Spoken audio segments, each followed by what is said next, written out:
Most of us probably agree that Arcane has so many well-written women characters, which we rarely see in most of popular media. Runeterra, aka World of Arcane and League of Legends, doesn't have same patriarchal society as we have in real world. In Runeterra, gender rarely limits what people can become and accomplish. We regularly see women who hold power and leadership. If you're not familiar to League of Legends lore, I will give you a quick breakdown. Runeterra has 11 regions, which all have completely distinct systems of power, values, and lifestyles. But in all of them, we will meet women who are strong and complex, with great impact on the lore. Except for my beloved queen.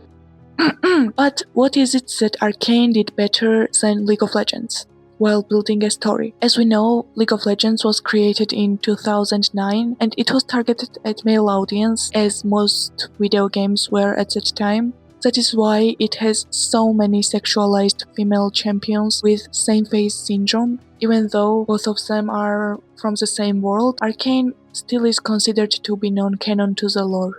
For example, Camille never appears in a show even though she is a main thing in Piltover. She is kind of protector of capitalistic system in Piltover. She assassinates rebels and gets rid of threats to secure the elite spot. But many would argue that Hextech is newly invented in Arcane and the world is still in an early stage of such technology. By lore, Camille's family is already deeply involved in Hextech. Basically, we are in an early stage of a timeline. So enough about lore. One of my favorite characters in Arcane is AMBESSA, who is the main point of this video. I personally don't agree with her tactics or worldview, quite the opposite.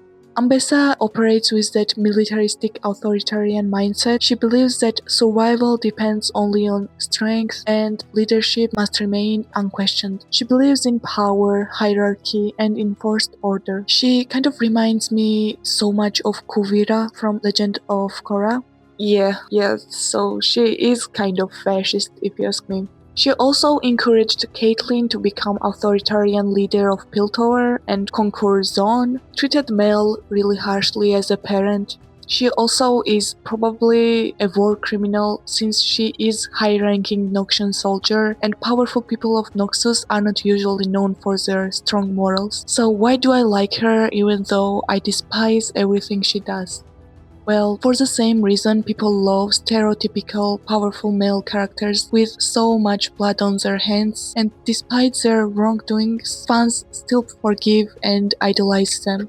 As I mentioned, Arcane has so many well-written women characters with traumatic backstories, actual personalities, some with privileged childhood, and so on. It is so diverse, I love it. So what kind of person is AMBESSA to the viewer? She is physically muscular, ruthless warlord with exceptional combat skills, who also has complex relationship with her children. We've seen that before. That's why I love to see women character like this, because this archetype is mostly represented by male characters in media. Let's hop on to the main point of this video. Why is it my favorite scenes in Arcane? In episode 8, Oil and Water, AMBESSA meets Jace at a bathhouse where she challenges his impotent leadership and tries to convince him that Zone is the real threat and he should use Hextech as a weapon against them. Her goal there was to escalate tension between two nations, so she could later use developed Hextech weaponry in Noxian Wars and to protect herself against Black Rose. This is the topic of the conversation, but more eye-catching is what happens on the screen. Pretty sure AMBESSA called for this meeting, which means she chose the location, a bathhouse.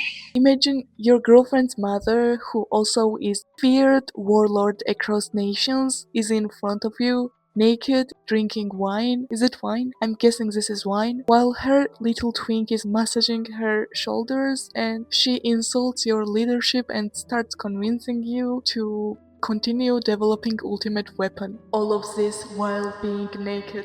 I just love this scene so much. She gives zero and with this action, she asserts dominance. Of course, this is not the first time we see nude character portrayed with nonchalance. In different contexts, it can serve as comedic relief or convey vulnerability, sexualization, humiliation, innocence, and dominance. 俺は俺の国を手に入れる。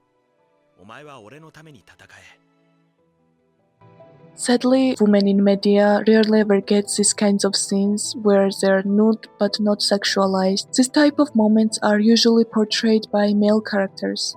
Recently, I watched The Mighty Nine, such a great show, and there is a moment where two of the main characters, man and woman, are together in a bathtub having a normal conversation, and I loved it so much. It was not awkward moment or fanservice scene. It just was relaxing chat time between two friends. Such a great shot. Also, I wanna add, women should not need to be hyper masculine to avoid sexualization. I think feminine characters deserve same kind of treatment too. Other than that, I can't really remember this kind of moment in other media. In movies and adult animations, naked women are mostly shown for fanservice, which breaks my heart. Wish we as a society could see female bodies as we see male ones, because nudity is not inherently sexual.